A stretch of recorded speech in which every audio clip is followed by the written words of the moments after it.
어디서 암캐년이 남자들 큰일하는데 설치나 걸고 찢어지는 듯한 고함 소리가 경기도 포천시 이동면의 고요한 산자락을 단번에 찢어냈다. 땀과 흙먼지로 범벅이 된 채 가쁜 숨을 몰아쉬던 병사들의 시선이 일제히 한 곳으로 쏠렸다. 숲속의 새들마저 놀라 날아갈 정도의 정적이 흘렀다. 그 욕설의 끝에는 한 여자가 서 있었다. 군장끈에 쓸려 붉게 부어오른 어깨. 흙탕물이 튀어올래 색을 알아볼 수 없는 전투복, 그리고 땀에 젖어 얼굴에 달라붙은 머리카락. 누가 봐도 산전수전을 다 겪으며 행군 중인 말단 간부의 모습이었다. 하지만 흙먼지 투성이인 얼굴 사이로 빛나는 그녀의 눈동자는 맹수처럼 차갑게 가라앉아 있었다. 그녀는 육군 중장 강지연이었다. 대한민국 육군 역사상 최연소 군단장이자 전설적인 707 특수임무대 출신의 지휘관. 그러나 지금 그녀의 어깨에는 빛나는 별 계급장 대신 병사들과 똑같은 무게의 흙 묻은 배낭만이 얹어 있었다. 방금 뭐라고 하셨습니까? 지연의 목소리는 낮았지만 그 울림은 산을 타고 내려오는 냉기보다 선명했다. 그녀의 대사는 감정이 거세된 듯 건조했으나 그 안에 담긴 기백은 주변 공기를 무겁게 짓눌렀다. 하지만 그녀 앞에 선 남자는 그 기류를 읽지 못했다. 빳빳하게 다려진 전투복과 반짝이는 지휘봉을 든 대대장 박철민 중령이었다. 그는 방금 막 도착한 군용지프에서 내려 흙먼지 하나 묻지 않은 군화를 신고 거만하게 짝다리를 짚고 있었다. 뭐라고 했냐고. 이 답답한 여편네, 내가 귀까지 먹었나? 지금 연대장님께서 작전 상황실에서 지켜보고 계신단 말이다. 우리 대대가 무조건 1등 끊어야 하는데 어디서 행군 처직에 휴식을 운운해. 박철민이 지휘봉으로 지연의 가슴깃을 툭툭 밀쳤다. 명백한 하극상이자 성추행이었다. 주변에 있던 병사들이 놀라 숨을 들이켰다. 병사들은 지연이 누군지 몰랐지만 그녀가 지난 이틀간 자신들과 함께 발바닥이 터져라 걷고 또 걸었던 전우라는 사실은 알고 있었다. 시간은 잠시 거슬러 올라가 행군이 시작되던 시점으로 돌아간다. 강지연이 신임 군단장으로 부임한 것은 불과 이틀 전이었다. 취임식 단상에서 그녀가 본 것은 병사들의 생기 없는 눈동자였다. 기계처럼 움직이지만 영혼은 죽어있는 듯한 모습. 그녀는 화려한 집무실 의자에 앉는 대신 병사들이 가장 고통스러워한다는 100km 산악행군 일정표를 집어들었다. 비서실장은 기겁하며 만류했다. 군단장님. 부임하신 지 이틀밖에 안 되셨습니다. 게다가 포천 산악 코스는 악명 높기로 소문난 곳입니다. 의전 차량으로 순시하셔도 충분합니다. 내가 앉을 곳은 가죽 의자가 아니라 내 부하들이 걷는 땅바닥이다. 계급장 떼고 준비해. 이건 명령이다. 그렇게 시작된 행군이었다. 지연은 보안을 유지한 채 일개 간부로 위장해 대열에 합류했다. 707 시절 지옥 같은 훈련으로 단련된 그녀였지만 40대를 바라보는 나이의 병사들과 똑같은 25kg 완전 군장을 메고 험준한 산악 지형을 걷는 것은 결코 쉬운 일이 아니었다. 발바닥에 물집이 잡히고 터지기를 반복했다. 진통제 2알을 물없이 삼키며 버텼다. 하지만 그녀를 더 고통스럽게 한 것은 육체적 피로가 아니었다. 바로 옆에서 걷는 어린 병사들의 신음이었다. 제대로 된 휴식 시간도 없이 밥 먹을 시간도 아껴가며 걷는 병사들의 전투하는 날가 있었고 배낭은 끊어질 듯 위태로웠다. 그런데도 지휘관들은 보이지 않았다. 무전기 너머로 빨리 거두라는 독촉만 들려올 뿐이었다. 그리고 80km 지점, 한 병사가 탈진해 쓰러지려던 찰나였다. 지연이 달려가 그 병사의 군장을 대신 들어주며 잠시 숨을 고르자고 제안했던 것이다. 바로 그때 흙먼지를 일으키며 박철민의 지프가 들이닥친 것이었다. 얘야, 너 당장 군장 안 매? 누구 마음대로 쉬라고 했어? 일어나. 다들 일어나서 뛰어 박철민은 쓰러져 있는 병사의 어깨를 군화발로 툭 찼다. 탈진의 입술이 하얗게 튼 병사가 몸을 바들바들 떨었다. 그 모습을 본 지연의 눈썹이 꿈틀거렸다. 그녀는 병사 앞을 가로막고 섰다. 병사 상태가 좋지 않습니다. 당장 휴식이 필요합니다. 규정상 10분간 휴식이 보장되어 있습니다. 지연이 정당한 규정을 들이밀자 박철민의 얼굴이 불그락푸르락해졌다. 진급의 눈이 멀어 연대장에게 잘 보일 생각만 가득한 그에게 규정 따위는 중요하지 않았다. 그저 자신의 앞길을 막는 흙투성이 여군이 거슬릴 뿐이었다. 규정. 야, 너 소속이 어디야? 어디서 굴러먹던 뼈다귀가 감히 대대장 앞에서 규정을 따져? 내가 까라면 까는 게 군대다. 박철민의 고함에 지연은 쓰고 있던 헬멧을 고쳤다. 턱근 사이로 흐르는 땀을 닦아내지도 않은 채 그녀는 똑바로 박철민을 응시했다. 지휘관의 가장 큰 책무는 부하의 안전입니다. 1등이라는 성과 때문에 부하를 사지로 내몰는 건 지휘관이 할 짓이 아닙니다. 이게 돌았나? 얘야, 너 이름 뭐야? 관등 성명대라. 박철민이 씩씩거리며 지연의 멱살을 잡으려 손을 뻗었다. 그 순간 지연의 손이 번개처럼 움직여 박철민의 손목을 낚아챘다.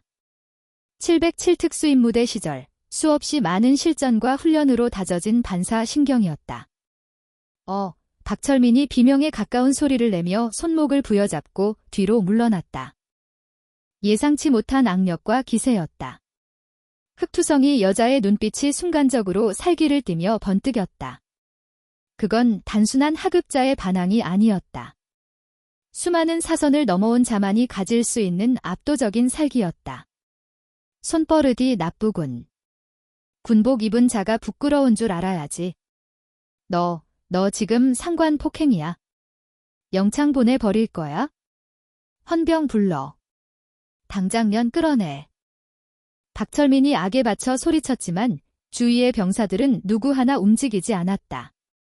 오히려 병사들의 눈에는 알 수 없는 기대감이 서리고 있었다. 이틀 내내 묵묵히 자신들의 뒤를 봐주고 무거운 짐을 나눠 들어주던 이 이름 모를 여군 간부에게서 느껴지는 거대한 아우라 때문이었다. 박철민은 자신의 권위가 무너지는 것을 참을 수 없었다. 그는 허리춤에 손을 얹으며 가장 저열한 방법으로 상대를 공격하기로 마음먹었다. 그것이 바로 처음에 내뱉었던 그 말이었다. 어디서 암캐년이 남자들 큰일 하는데 설치나. 집구석에서 애나 볼 것이지. 군대에 기어 들어와서 재수없게 다시 현재 그 모욕적인 언사가 산자락에 메아리쳤다. 지연은 잡고 있던 박철민의 손목을 거칠게 놓아주었다. 그리고 천천히, 아주 천천히 자신의 상의 주머니로 손을 가져갔다. 병사들은 숨을 죽이고 그녀의 손끝을 바라보았다. 재수 없다고 했나? 지연이 피식 웃음을 흘렸다. 그래. 자네 말대로 오늘 운수 한 번 정말 사나웠군. 하필이면 내 눈에 띄었으니. 뭐라고? 지연은 주머니에 넣어 두었던 것을 꺼냈다. 흙먼지가 묻지 않도록 비닐에 고이 싸 두었던 것. 그것은 검은색 베레모였다. 그리고 베레모 중앙에는 707 특수임무대를 상징하는 표식이 선명하게 박혀 있었다. 그녀가 헬멧을 벗고 베레모를 머리에 썼다. 그리고 상의 주머니 안쪽 깊숙한 곳에서 또 다른 물건을 꺼내어 흑투성이 전투복 견장 고리에 끼워 넣기 시작했다. 햇살이 나뭇잎 사이로 뚫고 들어와 그녀의 어깨 위를 비추었다. 은색으로 반짝이는 것은 하나가 아니었다. 두 개도 아니었다. 세 개 무궁화 받침 위에 솟아오른 세 개의 별, 대한민국 육군 중장 계급장이 포천의 태양 아래서 푸른 빛을 뿜어냈다. 자네 눈에는 이게 집구석에서 애나 보는 여자로 보이나? 지연의 목소리가 벼락처럼 내리꽂혔다. 육군 중장. 박철민의 눈동자가 찢어질 듯 커졌다. 그의 입이 붕어처럼 뻐끔거렸다. 다리에 힘이 풀린 듯 그의 무릎이 사시나무 떨리듯 흔들리기 시작했다. 주변에 있던 병사들조차 입을 다물지 못하고 경악했다. 자신들과 땅바닥에서 구르던 누나가, 아니 이분이 군단장님이었다니. 지연은 천천히 박철민에게 다가갔다. 그녀가 한 걸음 내디딜 때마다 박철민은 뒷걸음질 쳤다. 육군 중장 강지연이다. 박철민 중령. 자네가 말한 그 큰일이라는 게 고작 부하들 쥐어짜서 진급하는 거였나? 군단장님. 저는 그게 아니라 더 이상의 설명은 필요 없었다. 내 병사들 앞에서 당장 꿀어 산속의 공기가 완전히 바뀌었다. 통쾌한 반전의 서막이 오르고 있었다. 풍덩. 무거운 짐짝이 바닥에 떨어지는 듯한 둔탁한 소리가 났다. 방금 전까지 기세등등하게 지휘봉을 휘두르던 박철민 중령의 무릎이 거친 흙바닥에 처박히는 소리였다. 그는 마치 보이지 않는 거대한 손에 눌린 사람처럼 바들바들 떨고 있었다. 그의 시선은 강지연의 어깨 위, 흙먼지가 묻은 전투복 견장에 달린 은색 계급장에 고정되어 있었다. 세 개의 별, 그것은 단순한 금속 조각이 아니었다. 군인에게 있어서는 절대적인 위계이자 거역할 수 없는 하늘이었다. 박철민의 입술이 파르르 떨리며 핏기가 빠르게 빠져나갔다. 이 상황이 현실인지 꿈인지 분간이 가지 않는 듯 그의 동공은 지진이 난 것처럼 흔들렸다. 군단장님. 저는 도대체 왜 여기에... 박철민이 쥐어짜듯 내뱉은 말은 변명조차 되지 못했다.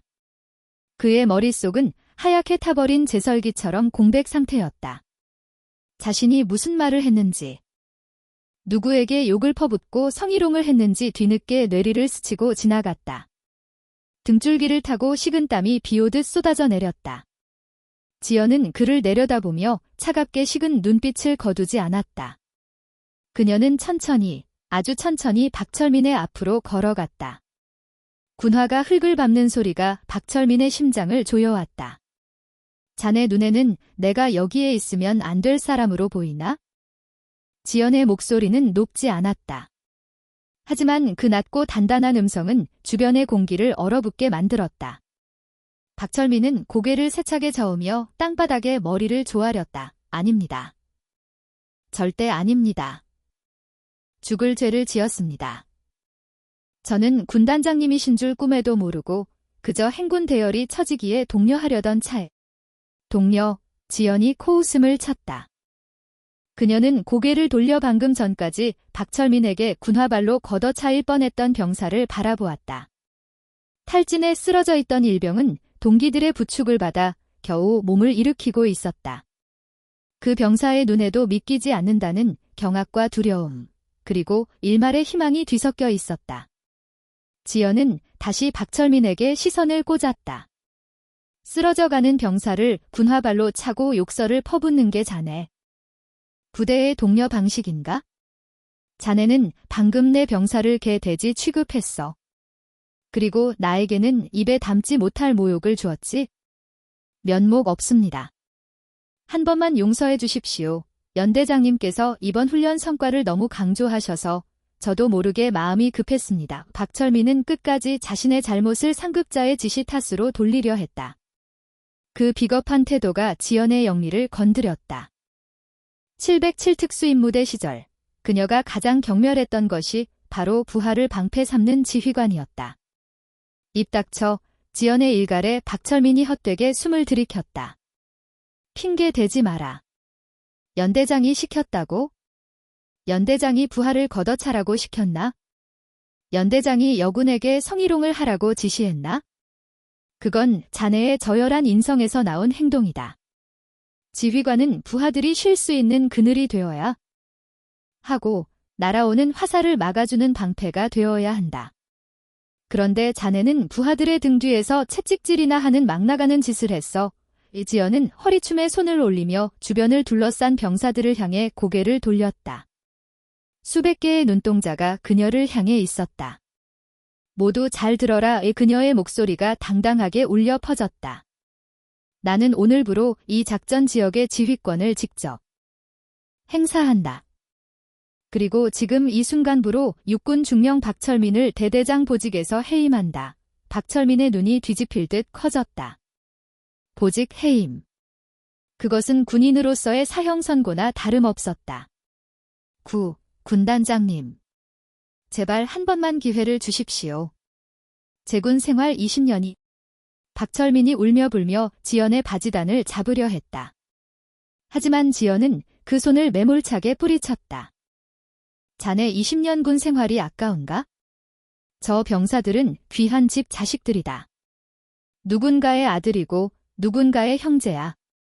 자네의 진급 욕심을 채우기 위해 갈아 넣어도 되는 부속품이 아니란 말이다. 지연은 끓어오르는 분노를 억누르며 박철민을 내려다보았다. 마음 같아서는 당장이라도 이 자리에서 군법에 넘기고 싶었지만 병사들이 보고 있었다. 그녀는 지휘관으로서의 품위를 지키며 동시에 가장 확실한 벌을 주기로 했다. 박철민 중령, 자네가 그리도 강조하던 정신력, 어디 한번 보여주나. 지연이 손가락으로 바닥을 가리켰다. 머리 박아 중령이 병사들 앞에서 머리를 박는 얼차려라니. 이것은 계급 사회인 군대에서 줄 수 있는 최고의 치욕이자 그가 병사들에게 행했던 폭력에 대한 대가였다. 박철민은 망설였다. 수많은 병사들이 보는 앞에서 엎드려 뻗쳐 머리를 박는다는 것은 사회적 죽음이나 마찬가지였다. 안 들리나? 내 명령이 우습다. 지연의 눈에서 살기가 뿜어져 나왔다. 박철민은 본능적으로 깨달았다. 여기서 거부했다가는 정말로 돌이킬 수 없는 일이 벌어질 것이라는 것을. 그는 비굴하게 눈물을 흘리며 천천히 몸을 굽혔다. 양손을 등 뒤로 하고 정수리를 거친 흙바닥에 대고 엎드렸다. 중령 계급장을 달고 머리를 박은 채 끙끙거리는 대대장의 모습. 그 광경을 지켜보는 병사들 사이에서 작은 박수가 터져나왔다. 그것은 통쾌함이었다. 그동안 당해왔던 서러움이 한순간에 씻겨 내려가는 듯한 카타르시스였다. 지연은 엎드려 있는 박철민을 뒤로 하고 아까 쓰러졌던 일병에게 다가갔다. 그녀는 무릎을 굽혀 병사와 눈높이를 맞췄다. 병사는 황송해서 어쩔 줄 몰라 하며 거수 경례를 하려 했다. 충성. 군단장님. 몰랐고요. 지연은 부드러운 손길로 병사의 손을 잡아내렸다. 방금 전 박철민을 대하던 서늘했던 모습은 온데간데 없었다. 이 경례는 됐다. 많이 힘들었지? 내가 미안하다. 지휘관이 무능해서 너희들을 이렇게 고생시켰구나. 군단장이 말단 병사에게 고개를 숙여 사과했다. 그 모습에 병사의 눈시울이 붉어졌다. 아닙니다. 저희는 괜찮습니다. 괜찮기는 입술이 다 터졌는데 지연은 자신의 군장 옆 주머니에서 비상용 수통을 꺼내 병사에게 건넸다. 그리고 의무병을 불렀다. 의무관. 이 병사 상태 확인하고 앰뷸런스 호출해서 후송 조치해. 그리고 나머지 병사들도 전원발. 상태 점검한다. 10분이 아니라 30분간 휴식이다. 양말 벗고 발 말려. 감사합니다. 군단장님, 병사들의 함성이 산을 울렸다. 그것은 강요된 충성이 아닌 마음 깊은 곳에서 울러나오는 존경의 외침이었다. 그때였다. 박철민이 타고 왔던 지프의 조수석에 놓인 무전기가 요란하게 울리기 시작했다. 치지직. 화학산 호랑이 호출. 화학산 호랑이 호출. 백호 응답하라. 백호, 왜 멈춰있나? GPS상으로 움직임이 없다. 당장 보고해. 히스테릭한 목소리. 연대장 최영수 대령이었다. 화학산 호랑이라는 호출명은 그가 스스로 붙인 별명이었다. 머리를 박고 있던 박철민이 움찔했다. 지연은 박철민을 힐끗 내려다보고는 성큼 지프 쪽으로 걸어갔다. 그녀는 거침없이 무전기를 집어들었다. 화학산 호랑이. 수신양호. 무전기 너머의 최영수는 목소리의 주인이 바뀐 것을 눈치채지 못한 듯 소리를 질러댔다. 얘야, 박중령. 너 지금 뭐 하는 거야? 1등 하라고 했더니 퍼질러 자고 있나? 너 진급하기 싫어? 당장 애들 굴려서라도 올라오라고. 지연의 입가에 비릿한 미소가 번졌다. 이놈이나 저놈이나 똑같았다. 병사들을 소모품 취급하고 진급에만 눈이 먼 지휘관들. 최영수 대령, 부하들 굴리는 게 그렇게 재미있나? 건조하면서도 냉소적인 지연의 목소리에 무전기 너머가 잠시 조용해졌다. 뭐야? 너 누구야? 어떤 놈이 감히 연대장 무전기에 대고. 지연은 숨을 깊게 들이마셨다가 내뱉었다. 자네가 그토록 잘 보이고 싶어 안달났던 신임 군단장, 강지연이다. 이에 무전기 너머로 무언가 떨어지는 소리가 들렸다. 아마도 수학이나 커피잔을 떨어뜨린 모양이었다. 군단장님. 아니, 그게... 왜 거기 계십니까? 이내 최영수의 당황한 목소리가 정신없이 들려왔다. 지금 내 목소리가 중요한 게 아닐 텐데. 최영수 대령, 자네는 훈련 목적을 완전히 상실했어. 융통성 없는 작전 계획으로 병사들을 사지로 몰아놓고 부하 지휘관에게 부당한 압력을 행사했다. 아닙니다. 저는 그저 강한 군대를 만들기 위해. 강한 군대? 병사들 발바닥 껍질 벗겨놓고 탈진시키는 게 강한 군대인가? 자네가 생각하는 강함이 그런 거라면 내가 직접 가르쳐주지. 707에서 내가 어떻게 강해졌는지 말이야. 지연의 목소리는 점점 더 낮아졌지만 그 위압감은 무전을 타고 연대장실까지 전해지는 듯했다. 지금 즉시 연병장의 집 앞에 있어라. 내 도착할 때까지 한 발자국이라도 움직이면 그 자리는 자네의 무덤이 될 것이다. 이상, 탁. 지연은 무전기를 거칠게 내려놓았다. 그녀는 다시 병사들 쪽으로 돌아왔다.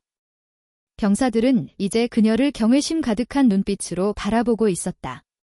그녀는 박철민에게 다가가 툭 하고 군화 앞코로 바닥을 쳤다. 일어나. 박철민이 비틀거리며 일어났다. 이마에는 흙과 땀이 범벅이 되어 있었고 눈물 콧물로 얼굴이 엉망이었다.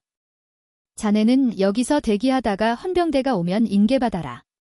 내 처분이 내려질 때까지 자숙하고 있어. 지연은 다시 자신의 군장을 메었다. 비서실장이 기겁하며 달려오려 했으나 손을 들어 제지했다. 나는 끝까지 간다. 주변의 참모들과 병사들이 술렁거렸다. 군단장님, 이제 차량으로 이동하셔도 저희가 모시겠습니다. 하지만 지연은 고개를 저었다. 아니, 내가 시작한 일이다. 그리고 내 부하들이 걷는데 내가 차를 탈 수는 없어. 남은 20km 끝까지 함께한다. 그녀가 다시 배낭끈을 조였다. 그 모습에 병사들의 가슴 속에서 뜨거운 무언가가 끓어올랐다. 누가 시키지도 않았는데. 병사들이 하나 둘씩 일어나 군장을 매기 시작했다. 할 수 있습니다. 군단장님과 함께라면 갈 수 있습니다. 지쳐 쓰러져 있던 병사들의 눈에 생기가 돌았다. 억지로 끌려가던 행군이 아니었다. 존경하는 리더와 함께하는 진정한 의미의 훈련이 시작된 것이다. 좋아. 가자. 우리는 707은 아니지만 대한민국 육군의 자존심이다. 누구보다 당당하게. 그러나 안전하게 완주한다. 알겠나? 알겠습니다. 병사들의 함성 소리가 이전과는 비교도 안 될 정도로 우렁차게 포천 골짜기를 울렸다. 지연이 앞장섰고 그 뒤를 수백 명의 병사들이 따랐다. 행렬의 뒤편, 덩그러니 남겨진 박철민 중령만이 먼지를 뒤집어 쓴 채 망연자실하게 그들의 뒷모습을 바라볼 뿐이었다. 그의 욕망이 무너진 자리에는 초라한 후회만이 남았다. 행군은 다시 시작되었다. 하지만 분위기는 180도 달라져 있었다. 병사들은 서로를 밀어주고 당겨주며 걸음을 재촉했다. 지연 역시 발바닥에 물집이 터져 피가 배어나오는 고통을 느꼈지만 내색하지 않았다. 오히려 힘들어하는 병사가 보이면 농담을 건네며 분위기를 띄웠다. 힘드냐? 나 때는 말이야. 이 정도 경사는 평지라고 생각하고 뛰어다녔어. 말씀 마십시오. 경사가 40도는 되어 보입니다. 허이, 녀석 보게. 내 허벅지 봐라. 이게 다 강원도 산골짜기에서 만들어진 근육이야. 병사들이 와르르 웃음을 터뜨렸다. 군단장과 병사들 사이의 벽이 허물어지고 있었다. 그들은 땀 냄새를 공유하며 하나가 되어가고 있었다. 해가 서쪽으로 저물어가고 있었다. 붉게 물든 노을이 산등성이를 타고 내려왔다. 멀리 부대 정문이 보이기 시작했다. 그리고 그곳에는 새파란 얼굴로 안절부절 못하고 있는 연대장 최영수 대령이 서 있었다. 그는 망원경으로 멀리서 다가오는 행군 대열을 확인하고는 마른 침을 삼켰다. 대열의 선두에 선 흑투성이가 된 채 씩씩하게 걸어오는 저 여자가 바로 소문으로만 듣던 독종 중의 독종, 최연소 군단장 강지연이었다. 최영수는 본능적으로 자신의 목을 만지작거렸다. 오늘 밤 별들이 떨어지는 소리가 요란할 것임을 직감했다. 지연은 부대 정문이 가까워지자 잠시 멈춰섰다. 그리고 뒤따르는 병사들을 향해 뒤로 돌아 외쳤다. 전방, 부대 정문. 우리는 패잔병이 아니다. 개선 장군처럼 당당하게 들어간다. 어깨 펴고 군가한다. 군가는 전선을 간다. 군가 하나 둘 셋 넷 높은 산 깊은 골 적막한 싸움터 눈 내린 전선을 우리는 간다. 수백 명의 목소리가 하나로 합쳐져 거대한 파도처럼 밀려왔다. 그 웅장한 소리에 정문 위병소에 있던 병사들까지 소름이 돋아 차렷 자세를 취했다. 강지연은 선두에서 가장 크게 노래를 불렀다. 그녀의 눈은 정문 앞에서 서 있는 최영수를 똑바로 응시하고 있었다. 그녀의 눈빛은 말하고 있었다. 이제 내 차례다. 소설은 이제 막 도입부를 지났을 뿐이었다. 진짜 전쟁은 부대 안에서 기다리고 있었다. 썩어빠진 관행과 무능한 지휘관들을 물리치기 위한 강지연의 칼날이 번뜩이기 시작했다. 부대 정문 앞에 늘어선 가로등 불빛이 어둑해진 연병장을 비추고 있었다. 흙먼지를 뒤집어 쓴 수백 명의 병사들이 대오를 맞춰 들어오는 모습은 마치 패잔병이 아닌 치열한 전투에서 승리하고 돌아온 개선군과 같았다. 그들의 거친 숨소리와 발소리가 아스팔트 바닥을 울렸다. 그 대열의 맨 앞, 707특수임무대 출신의 강지연 중장이 서 있었다. 그녀의 눈빛은 밤 공기보다 차가웠다. 정문 앞에는 연대장 최영수 대령이 뻣뻣하게 굳은 채 서 있었다. 그는 침을 꿀꺽 삼켰다. 강지연의 어깨에 빛나는 별 계급장은 흙먼지 속에서도 거슬릴 정도로 선명하게 빛나고 있었다. 충성. 군단장님. 연대장 최영수입니다. 최영수가 황급히 거수 경례를 붙였다. 목소리가 삑사리가 날 정도로 떨렸다. 하지만 지연은 그를 투명인간 취급했다. 그녀는 경례를 받지 않은 채 그대로 최영수의 옆을 스쳐 지나갔다. 행군 병력 전원, 연병장 집합. 지연의 나직한 명령에 참모들이 일사불란하게 움직였다. 최영수는 허공에 든 손을 내리지도 못한 채 어정쩡하게 서 있었다.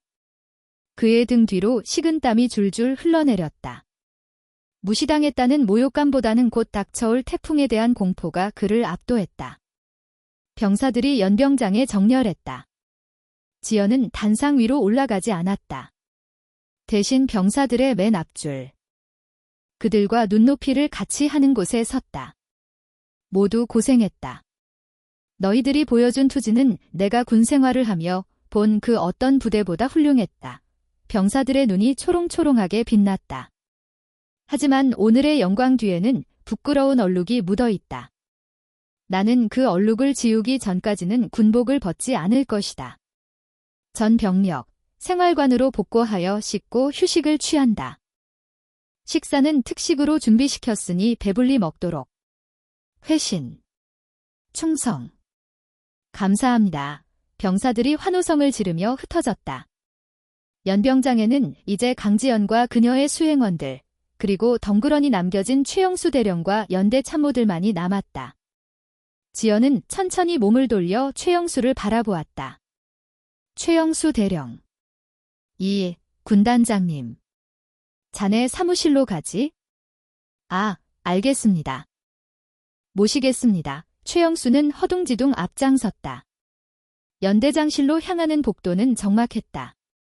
지연의 군화 소리가 또각또각 복도를 울릴 때마다 최영수의 어깨가 움찔거렸다. 연대장실에 들어서자마자 최영수는 급하게 소파를 권했다. 차라도 한 잔. 지연은 소파에 앉는 대신 연대장 책상 위에 놓인 화려한 명패를 집어들었다. 연대장 대령 최영수. 금박으로 장식된 명패는 번쩍거렸지만 지연의 손에 들린 그것은 흉기처럼 보였다. 자네가 무전으로 박철민 중령에게 뭐라고 했지? 무조건 1등을 하라고. 아픈 병사들을 끌고서라도 오라고. 그것은 군기강을 확립하고 강한 정신력. 지연이 명패를 책상 위에 쾅 하고 내려놓았다. 묵직한 소리에 최영수가 비명을 지르듯 몸을 떨었다. 병사들이 신는 전투화 밑창이 다 닳아서 발바닥이 피투성이가 되는 건 정신력으로 버티는 게 아니야. 그건 보급의 문제고 지휘관의 관심 문제다. 자네는 연대장실에 앉아서 에어컨 바람 쐬면서 모니터로 숫자 노름이나 하고 있었겠지. 지연은 주머니에서 꼬깃꼬깃해진 종이 한 장을 꺼냈다. 행군 도중 틈틈이 메모한 수첩 낱장이었다. 오늘 행군 중 탈진 위기 병사 12명. 그중 5명은 전투화 치수 불량 및 노후화. 3명은 배낭끈 파손으로 인한 어깨 통증. 나머지는 영양 부족으로 인한 탈진. 이게 자네가 자랑하는 강한 부대의 현실이다. 최영수의 얼굴이 사색이 되었다. 보급품 신청은 매번 하고 있습니다만 상부에서. 거짓말하지 마. 지연이 싸늘하게 일갈했다. 내가 오기 전에 자네 부대 예산 내역을 이미 다 훑어보고 왔다. 병사들 피복 교체비로 내려온 예산 어디에 썼나? 연대 본부 환경 미화. 멀쩡한 보도 블록 교체. 지휘관 식당 리모델링. 최영수의 입이 떡 벌어졌다. 부임한 지 이틀밖에 안 된 군단장이 어떻게 그런 세부적인 내역까지 알고 있단 말인가? 그녀는 단순한 여성 할당제 장군이 아니었다. 그녀는 707 시절부터 정보 수집과 분석의 대가였다. 자네는 병사들의 발을 보호해야 할 돈으로 자네가 밟는 바닥을 치장했어. 병사들이 먹어야 할 고기를 줄여서 간부 식당 메뉴를 바꿨고. 군단장님. 한 번만 선처해 주십시오. 저는 그저 부대 환경을 개선하여 사기를 진작시키려고. 사기 진작. 지연이 천천히 최영수에게 다가갔다. 그녀의 그림자가 최영수를 덮쳤다. 지연은 최영수의 눈을 똑바로 응시했다. 살기가 어린 눈빛이었다. 사람을 죽여본 사람만이 가질 수 있는 생물학적인 공포를 불러일으키는 눈빛. 내 부하들의 피를 빨아먹은 놈을 살려둘 만큼 나는 자비롭지 않다. 박철민 중령은 자네의 충실한 개였으니 시키는 대로 했겠지? 하지만 그 개를 잡고 흔든 건 자네야. 지연은 책상 위에 전화기를 가리켰다. 헌병대에 직접 전화해. 내 발로 걸어 들어가서 조사받겠다고. 만약 내가 헌병대를 부르게 된다면 자네는 옷 벗는 거로 끝나지 않을 거야. 군형법이 정한 가장 무거운 처벌을 받게 만들어주지. 최영수의 다리가 풀렸다. 그는 바닥에 주저앉았다. 대령이라는 계급이 주는 위험은 온데간데 없었다. 그저 잘못을 들킨 어린아이처럼, 아니 포식자 앞에 놓인 먹잇감처럼 떨고 있을 뿐이었다. 그때 연대장실 문이 벌컥 열렸다. 군단장님. 급한 보고가 있습니다. 지연의 전속 부관인 김대위였다. 김대위의 표정이 심각했다. 무슨 일이지? 행군 복귀한 병사들 중 일부가 복통과 구토 증세를 보이고 있습니다. 식중독이 의심됩니다. 방금 의무대로 긴급 후송되었습니다. 지연의 눈썹이 꿈틀거렸다. 산 넘어 산이라더니. 식중독. 오늘 저녁 메뉴가 뭐였지? 돼지고기 볶음과 두부 조림이었습니다. 제가 확인해 본 결과 식자재 보관 상태가 엉망이었습니다. 그리고 김대위가 최영수를 힐끗 쳐다보며 말을 아꼈다. 지연은 직감적으로 알 수 있었다. 이것 또한 최영수와 연관이 있다는 것을. 말해. 그리고 뭐? 식자재 납품업체가 최영수 대령의 처남이 운영하는 업체로 확인되었습니다. 방 안의 공기가 순간 진공 상태처럼 멈췄다. 지연의 시선이 바닥에 주저앉은 최영수에게 꽂혔다. 아. 지연은 기가 막힌다는 듯 짧은 탄식을 내뱉었다. 그리고 천천히 고개를 끄덕였다. 그것은 이해의 끄덕임이 아니라 사형 선고의 확인 도장 같은 것이었다. 최영수, 너는 군인이 아니다. 너는 장사치만도 못한 사기꾼이야. 지연이 최영수의 멱살을 잡아 일으켰다. 내 병사들이 걷느라 피를 흘린 것도 모자라 이제는 썩은 음식을 먹여서 병들게 해? 감히 지연의 손에 힘이 들어갔다. 최영수의 얼굴이 붉게 달아올랐다. 숨이 막혀 개거품을 물고 캑캑거리는 소리가 났다. 김대위, 당장 헌병대장 호출하고 의무장에게 연락해서 병사들 상태 실시간으로 보고하라고 해.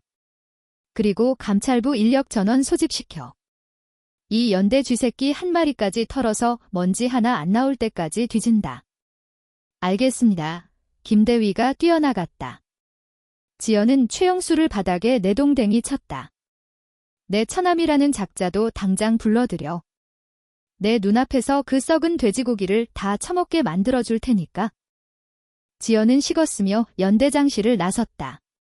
복도 창문 너머로 앰뷸런스의 불빛이 번쩍이며 의무대로 향하는 모습이 보였다. 그녀의 마음이 찢어지는 듯했다. 병사들은 그녀를 믿고 끝까지 걸었다. 그런데 돌아온 보상이 고작 썩은 음식이라니. 분노가 머리끝까지 차올랐지만 지연은 냉정함을 찾으려 애썼다. 지금 필요한 것은 감정적인 분노가 아니라 신속한 수습과 완벽한 처벌이었다. 그녀는 주먹을 꽉 쥐었다. 손톱이 손바닥을 파고들어 피가 배어나올 정도였다. 누구든 내 병사들을 건드리는 놈은 뼈도 못 추리게 갈아버리겠다. 707 시절 적진 한복판에서도 눈 하나 깜짝하지 않았던 어른마녀 강지연이 오랜만에 진짜 이빨을 드러내고 있었다. 의무대 응급실은 아수라장이었다. 링거를 꽂은 채 침상에 누워 신음하는 병사들, 바쁘게 오가는 군의관과 간호장교들, 구토하는 소리와 고통스러운 신음이 섞여 있었다. 강지연이 응급실에 들어서자 의료진들이 놀라 경례를 하려 했다. 지연은 손을 들어 제지했다. 경례 생략. 치료에 집중해.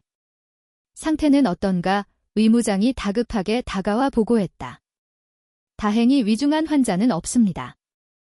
급성 장염 증세이며 탈수 증상을 막기 위해 수액을 투여 중입니다. 안정을 취하면 내일 아침쯤엔 괜찮아질 겁니다. 지연은 안도의 한숨을 내쉬었다. 그녀는 침상에 누워있는 병사들 사이를 걸었다. 창백한 얼굴로 누워있던 한 병사가 지연을 보고 몸을 일으키려 했다. 아까 행군 중에 그녀가 군장을 들어주었던 그 일병이었다. 누워있어. 일어나지 마. 지연이 황급히 다가가 병사의 어깨를 눌러 눕혔다. 죄송합니다. 군단장님. 끝까지 완주했는데 이렇게 꼴 사나운 모습을 보여드려서. 병사의 눈에 눈물이 고였다. 무슨 소리야? 내가 잘못한 게 아니다. 썩은 밥을 먹인 놈들이 나쁜 놈들이지. 내가 미안하다. 내가 좀 더 일찍 와서 확인했어야 했는데 지연은 주머니에서 손수건을 꺼내 병사의 식은땀을 닦아주었다. 거친 훈련장에서나 볼 수 있었던 그녀의 손길이 지금은 마치 어머니의 손길처럼 부드러웠다. 병사는 군단장의 따뜻한 손길에 결국 참았던 눈물을 터뜨렸다. 어머니가 보고 싶습니다. 병사의 울음소리에 주변의 다른 병사들도 코를 훌쩍였다. 지연의 가슴 한구석이 욱신거렸다. 이 어린 친구들은 국가의 부름을 받고 왔을 뿐이다. 그런데 국가가 이들에게 해준 것은 무엇인가? 지연은 입술을 깨물었다. 걱정 마라. 너희 어머니들이 걱정하지 않게 내가 다 해결할 거다. 푹 자고 일어나. 내일 아침에는 맛있는 밥 먹게 해줄게. 병사들을 다독이고 나온 지연의 얼굴은 다시 차갑게 굳어 있었다. 응급실 밖에는 김대위가 대기하고 있었다. 업자는 왔나? 네, 위병소에 도착했습니다. 그런데 지역 유지들과 친분이 있다며 위병소 통과를 강압적으로 요구하고 있습니다. 연대장과의 친분을 과시하면서 난동을 부리고 있습니다. 지연의 입꼬리가 비틀려 올라갔다. 난동이라. 제 발로 호랑이 굴에 들어와서 지저분한 꼴이군. 들여보내. 연대장실로 오라고 해? 지연은 다시 최영수의 연대장실로 돌아갔다. 최영수는 이미 헌병들에게 연행되어 구석에 꼬여 앉아 있었다. 잠시 후 문이 열리며 배가 남산만한 중년 남자가 씩씩거리며 들어왔다. 그가 바로 최영수의 처남이자 식자재 납품업체 사장인 김 씨였다. 아니, 매형. 이게 무슨 일이야? 헌병들이 왜 있어? 내가 누군지 몰라? 나 김 사장이야. 이 지역 국회의원이랑 형 동생 하는 사이. 김 사장은 소파에 다리를 꼬고 앉아있는 강지연을 발견하고 말을 멈췄다. 흑투성이 전투복을 입은 여자가 자신을 뚫어지게 쳐다보고 있었기 때문이다. 뭐야? 넌 누구야? 여긴 연대장실인데 어디서 여자가? 앉아. 지연의 짧은 말에 김 사장이 흠칫했다. 뭐? 너 지금 나한테 반말했냐? 내가 누군 줄 알고? 꽝. 지연이 앞에 탁자를 발로 걷어찼다. 육중한 나무 탁자가 날아가 김 사장의 무릎 앞에 떨어졌다. 707 시절 대테러 진압훈련으로 다져진 발차기였다. 조금만 더 길었으면 김 사장의 정강이가 박살 났을 것이다. 히익. 김 사장이 비명을 지르며 주저앉았다. 상황 파악이 안 되나 보군. 나는 육군 중장 강지연이다. 내 처남인 최영수는 지금 횡령 및 직무유기로 구속되었다. 다음은 내 차례고. 육군 중장. 김 사장의 눈이 최영수에게 향했다. 구석에서 포승줄에 묶인 채 고개를 떨구고 있는 매형의 모습이 그제야 들어왔다. 김 사장의 얼굴이 백지장처럼 하얗게 질렸다. 김 사장. 내가 입품한 돼지고기 유통기한이 얼마나 지났지? 아, 아니. 그게 보관상의 실수로 잠시 차고. 내 부하 50명이 지금 응급실에 누워있어. 그게 착오로 설명이 될 것 같나? 지연이 자리에서 일어나 김 사장에게 다가갔다. 군납품 비리는 이적 행위다. 적을 이롭게 하고 아군을 해치는 짓이지. 즉, 너는 간첩이나 다름없어. 전시에 준하는 상황이었으면 넌 즉결 처형감이다. 살려주십시오. 제가 돈은 얼마든지 돌려드리겠습니다. 제발 봐주십시오. 김 사장이 지연의 군화에 매달렸다. 돈. 그래, 돈 좋지. 내 전 재산 압류 들어갈 거다. 그리고 내가 그동안 헤쳐 먹은 돈 10원 한 장까지 다 토해낼 거야. 세무조사, 검찰 수사, 그리고 군사 재판까지. 내가 상상할 수 있는 모든 지옥을 맛보게 해주지. 지연은 헌병대장에게 손짓했다. 끌고 가. 민간인이지만 군사시설 내에서 범죄를 저질렀으니 일단 영창에 가둬. 경찰 인계는 내일 아침에 한다. 오늘 밤은 저 쓰레기 같은 고기 냄새나 맡으면서 반성하게 해. 군단장님. 잘못했습니다. 으악. 헌병들이 김 사장을 질질 끌고 나갔다. 연대장실에는 다시 정적이 흘렀다. 지연은 창밖을 바라보았다. 밤하늘에 별이 총총했다. 오늘 하루가 참 길었다. 부임 이틀 만에 대대장을 자르고 연대장을 구속하고 비리 업자를 잡아넣었다.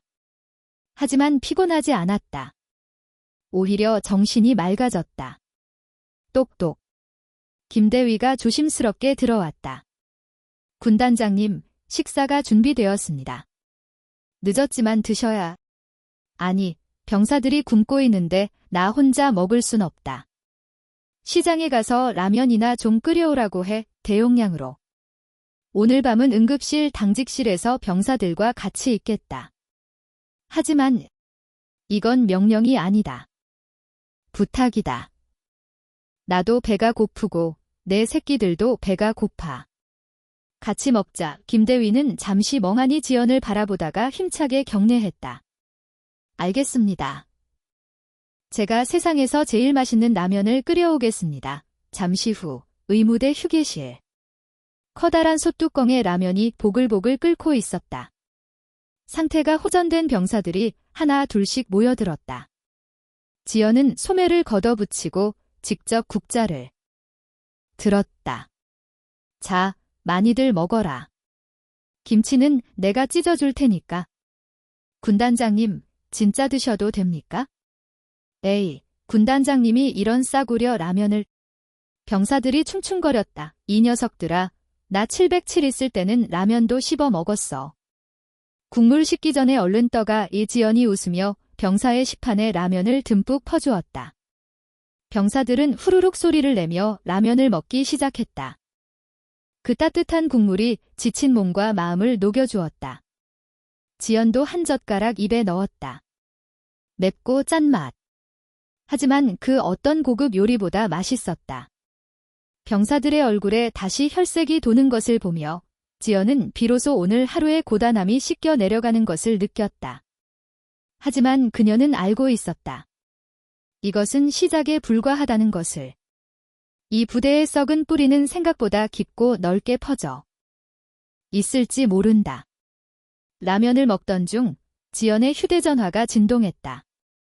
발신자는 육군 본부 인사참모장. 그녀의 동기이자 라이벌인 인물이었다. 강지연입니다. 강 장군, 자네 지금 무슨 짓을 벌이고 있는 거야? 포천 쪽에서 민원이 빗발치고 있어? 지역 유지인 김 사장을 영창에 가뒀다며 국회의원실에서 전화 오고 난리가 났어. 수화기 너머로 다급한 목소리가 들려왔다. 정치적인 압력이 시작된 것이다. 지연은 젓가락을 내려놓고 입가를 닦았다.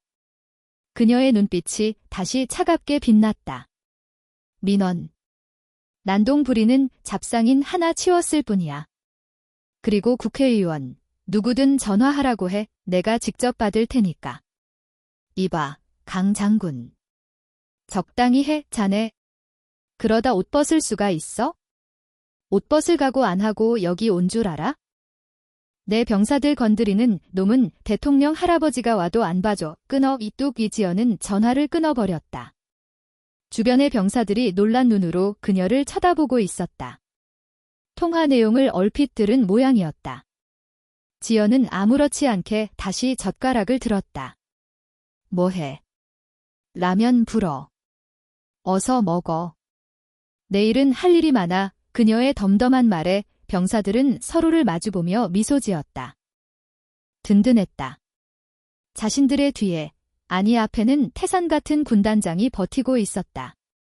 그날 밤, 포천의 밤하늘 아래 작은 의무대에서는 늦은 밤까지 웃음소리가 끊이지 않았다. 하지만 그 웃음소리 뒤편으로 더욱 거대한 폭풍우가 몰려오고 있음을 강지연은 직감하고 있었다. 이제 싸움의 상대는 부대 내부의 부패를 넘어 군부의 검은 카르텔로 확장되려 하고 있었다. 동이 트고 있었다. 포천의 산계곡이 거칠기도 전 군단 사령부의 아침은 폭풍전야처럼 고요했다. 하지만 그 고요함은 강지연 중장의 집무실 전화벨 소리에 의해 산산이 조각났다. 따르릉 따르릉. 밤새 잠 한숨 자지 않고 서류를 검토하던 지연은 묵묵히 울리는 전화기를 바라보았다. 발신자 정보에는 표시되지 않는 번호. 혹은 육군 본부의 고위 직통 라인들이 번갈아가며 뜨고 있었다. 김 사장을 영창에 쳐넣은 지 불과 6시간 만이었다. 썩은 고기 냄새를 맡은 하이에나들이 몰려들고 있는 것이다. 지연은 수화기를 드는 대신 인터폰을 눌러 비서실장을 호출했다. 비서실장, 지금부터 내 허가 없이는 그 누구의 전화도 방문도 허용하지 않는다. 육군 참모총장님이 오셔도 내가 바쁘다고 전해. 예. 하지만 군단장님, 지금 국방부 감사관실에서도 연락이. 감사 오라고 해? 환영한다고 전해. 단, 그들이 이 방 문턱을 넘으려면 각오를 단단히 해야 할 거야. 이지연은 인터폰을 끊고 의자 깊숙이 몸을 묻었다. 책상 위에는 최영수 연대장이 작성했던 이중장부의 사본과 김 사장의 납품 내역서가 어지럽게 널려 있었다. 단순히 썩은 돼지고기 문제가 아니었다. 이것은 거대한 빙산의 일각이었다. 피복, 건축자재, 심지어 유류비까지. 최영수와 김 사장은 군단 예산을 자신들의 지갑처럼 사용하고 있었다. 그리고 그 돈의 흐름은 위로, 더 위로 향하고 있었다. 그때 집무실 문이 노크도 없이 벌컥 열렸다. 들어온 사람은 군단 참모장인 송준장이었다. 그는 사색이 된 얼굴로 땀을 뻘뻘 흘리고 있었다. 군단장님, 도대체 무슨 짓을 벌이신 겁니까? 김 사장을 당장 풀어줘야 합니다. 이지연은 서류에서 눈을 떼지 않은 채 차갑게 되받았다. 노크도 없이 들어오는 게 이 부대 예절인가? 참모장, 지금 예절 따질 때가 아닙니다. 김 사장이 누군지 아십니까? 그 사람 뒤에 누가 있는지 모르세요? 군단장님, 이러다가 우리 군단 전체가 날아갑니다.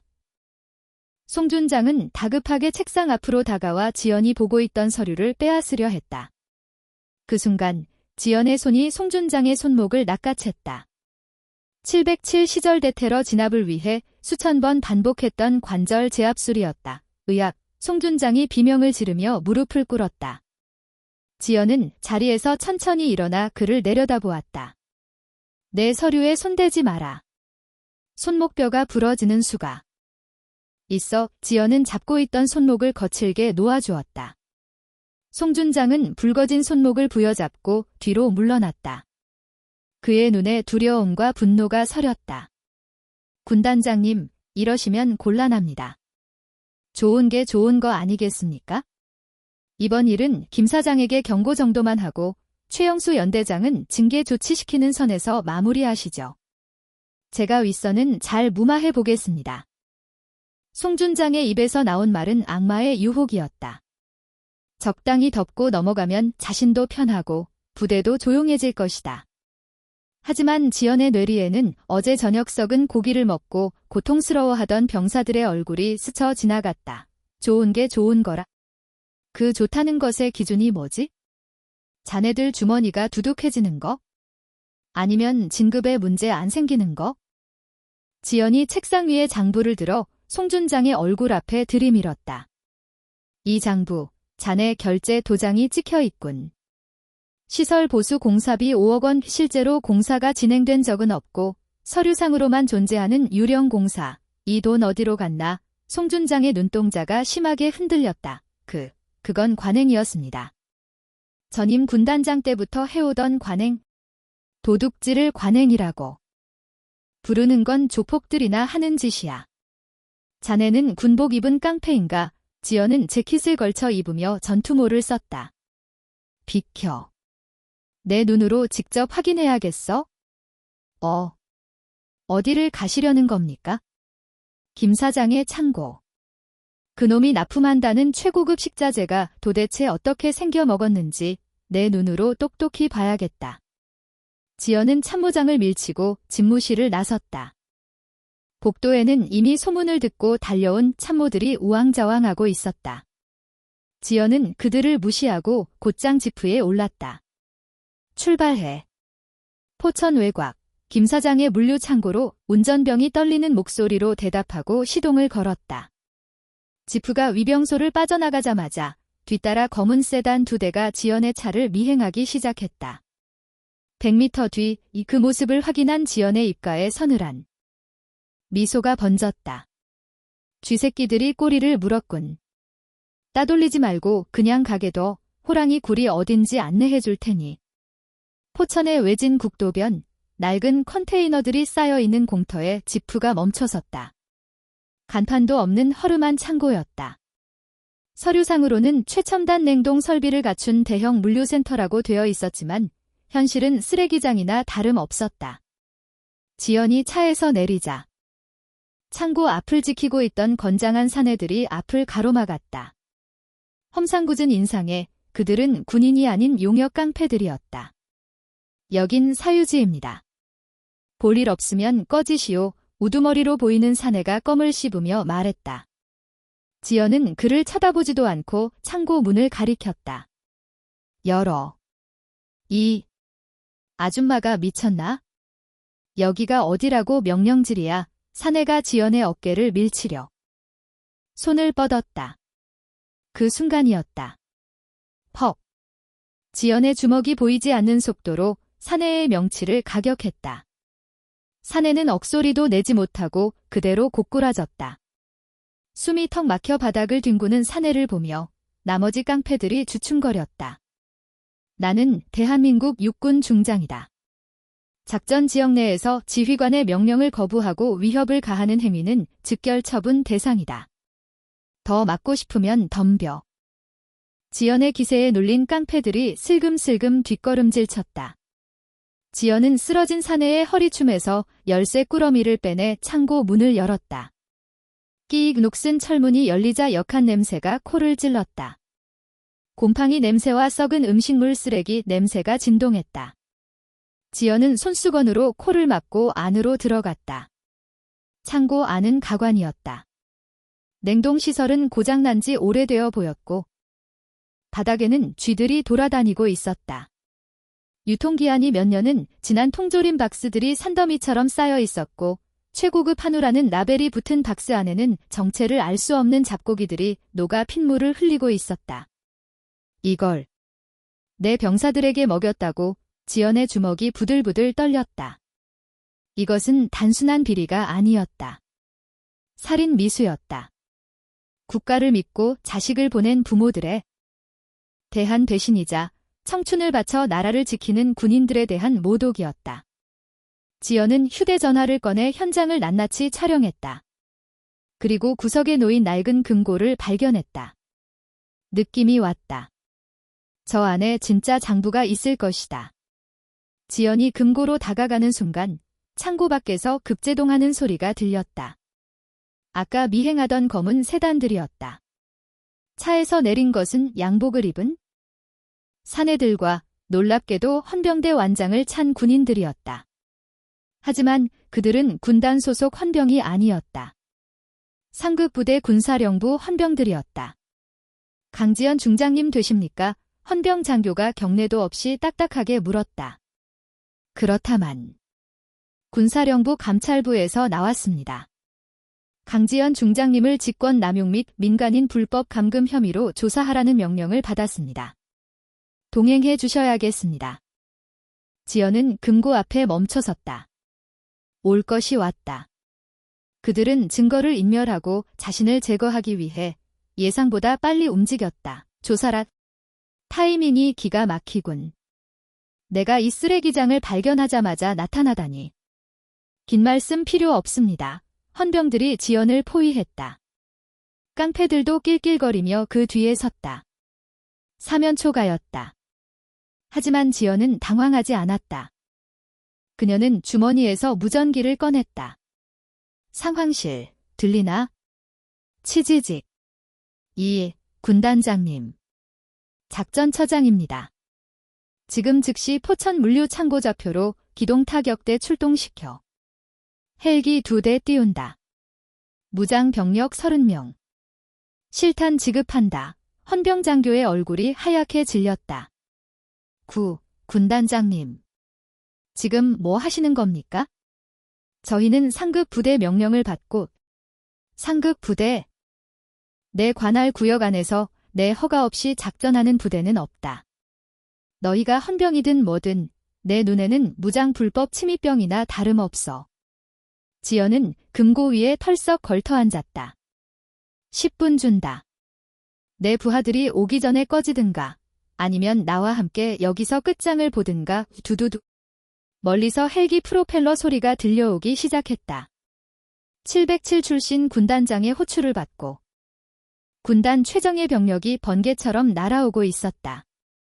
지연은 헌병 장교를 보며 시니컬하게 웃었다. 어때? 내 병사들은 썩은 고기를 먹고도 저렇게 빠릿빠릿한데. 너희는 좋은 밥 처먹고 뭐 했나? 헬기에서 레페를 타고 내려온 기동타격대원들이 창고를 완전히 장악했다. 상급 부대 헌병들과 용역 깡패들은 바닥에 엎드려 무장해제 당했다. 지연은 창고 안의 모든 증거물을 압수하고 금고를 통째로 헬기에 실어 사령부로 복귀했다. 하지만 진짜 전쟁은 이제부터였다. 사령부에 도착하자마자 비서실장이 태블릿 PC를 들고 뛰어왔다. 군단장님, 큰일 났습니다.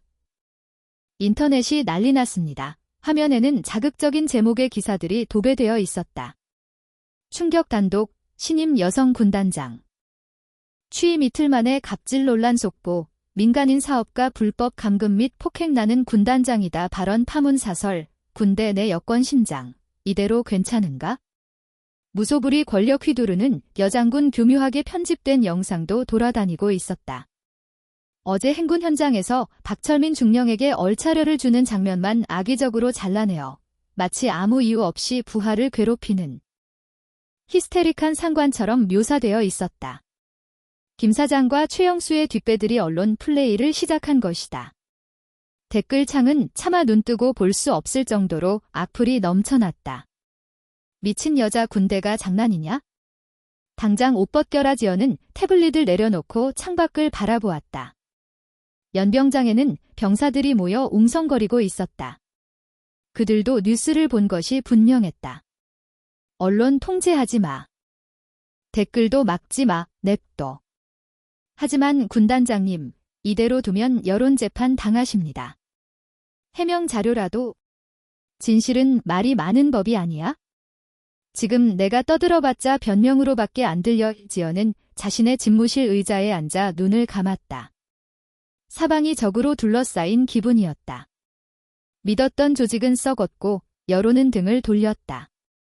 하지만 그녀의 마음속에는 단 하나의 믿음이 있었다.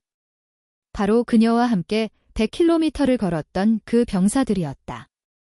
그날 오후, 반전은 예기치 않은 곳에서 시작되었다. 유명 인터넷 커뮤니티 군사 갤러리에 글 하나가 올라왔다. 제목, 지금 뉴스에 나오는 미친 군단장 팩트 알려준다. 글쓴이는 자신을 행군에 참여했던 말단 병사라고 소개하며 자신의 낡은 전투화와 물집 잡힌 발 사진을 인증했다. 다들 뉴스 보고 욕하는데 나는 그 현장에 있었다. 우리 군단장님 미친 사람 맞다. 근데 너희가 생각하는 그런 미친 게 아니야? 계급장 떼고 우리랑 같이 100km 완주했다. 나 걷다가 퍼졌을 때 내 군장 들어준 게 저 군단장님이다. 뉴스에 나온 대장 얼차려? 그 대대장이 우리한테 암캐라고 욕하고 성희롱하고 아픈 애들 발로 찰 때 군단장님이 나서서 참교육한 거다. 오늘 점심 썩은 고기 나온 거 업자 잡아서 영창 보내고 우리한테 미안하다고라면 끓여주신 분이다. 제발 뭐도 모르면서 욕하지 마라. 우리 군단장님 건드리면 우리 군단 병사들 다 들고 일어난다. 이 글은 순식간에 조회수 수십만 회를 기록하며 퍼져나갔다. 그러자 댓글에 다른 증언들이 쏟아지기 시작했다. 나도 거기 있었음. 행군 때 내 수통에 물 채워주신 분이 군단장님이었음. 우리 부대 취사병인데 어제 군단장님이 직접 오셔서 썩은 고기 다 폐기하라고 하심. 진짜 눈물 날 뻔. 야, 707 출신이라며? 어쩐지 포스가 장난 아니더라. 병사들의 진심 어린 증언은 그 어떤 해명 자료보다 강력했다. 여론의 물결이 순식간에 뒤집혔다. 갑질 여장군은 순식간에 참된 군인 다크 히어로로 추앙받기 시작했다. 상황이 역전되자 지연은 반격의 칼을 뽑았다. 그녀는 금고에서 찾아낸 이중 장부와 창고에서 찍은 썩은 식자재 사진을 들고 긴급 기자회견을 열었다. 플래시 세례가 쏟아지는 단상 위, 지연은 정복을 입고 당당하게 섰다. 국민 여러분, 그리고 장병 부모님 여러분. 저는 오늘 군단장으로서가 아니라 한 명의 군인으로서 이 자리에 섰습니다. 지연은 준비해온 원고를 읽지 않았다. 그녀는 카메라를 똑바로 응시하며 말했다. 지금 보시는 이 사진이 여러분의 아들들이 먹어야 했던 음식입니다.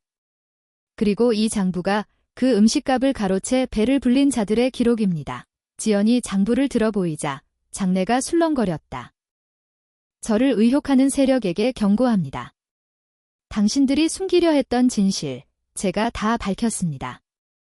이제 숨을 곳은 없습니다. 옷을 벗을 각오로 덤비십시오. 저는 제 목숨을 걸고 내 부하들을 지킬 것입니다. 방송이 나가자마자 국방부 게시판이 마비될 정도로 수많은 민원이 폭주했다. 결국 국방부 장관이 직접 특별수사단을 지시했고 검찰이 군단 납품비리 수사에 착수했다. 최영수 연대장과 김 사장은 구속 기소되었고 송준장 역시 뇌물수수 혐의로 긴급 체포되었다. 그들의 뒤를 봐주던 상급 부대 장성들도 줄줄이 옷을 벗었다. 일주일 후 군단 연병장. 지연은 다시 병사들 앞에 섰다. 이번에는 흑투성이 전투복이 아닌 깔끔한 정복 차림이었다. 하지만 병사들은 알고 있었다. 그 정복 아래에는 굳은 살 박인 발과 자신들과 함께 흘린 땀방울이 배어 있다는 것을. 제군들 이 지연의 목소리가 스피커를 타고 울려 퍼졌다. 우리는 지난 일주일간 적보다 더 무서운 내부의 적과 싸웠다. 그리고 승리했다. 이 승리는 나의 것이 아니다. 침묵하지 않고 용기 내어 진실을 말해준 너희들의 것이다. 와, 병사들의 함성이 하늘을 찔렀다. 그것은 의무감에서 나오는 함성이 아니었다. 진정한 리더를 만난 기쁨, 그리고 정의가 승리했다는 쾌감이 섞인 전율의 외침이었다. 지연은 단상 아래로 내려갔다. 그리고 맨 앞줄에 서 있는 병사 한 명 한 명의 손을 잡았다. 행군 때 쓰러졌던 일병, 라면을 맛있게 먹던 상병, 인터넷에 글을 올렸던 병장. 고맙다. 너희가 나를 지켰다. 군단장의 따뜻한 손길에 병사들의 눈시울이 붉어졌다. 부대의 분위기는 완전히 바뀌었다. 썩은 고기는 사라지고 신선한 식재료가 들어왔다. 낡은 군장은 새 것으로 교체되었다. 보여주기식 훈련은 사라지고 실전적이고 합리적인 훈련이 자리 잡았다. 지연은 집무실 창가에 서서 활기찬 연병장을 내려다보았다. 비서실장이 커피를 들고 들어왔다. 군단장님, 이제 좀 쉬시죠. 한숨도 못 주무시지 않습니까?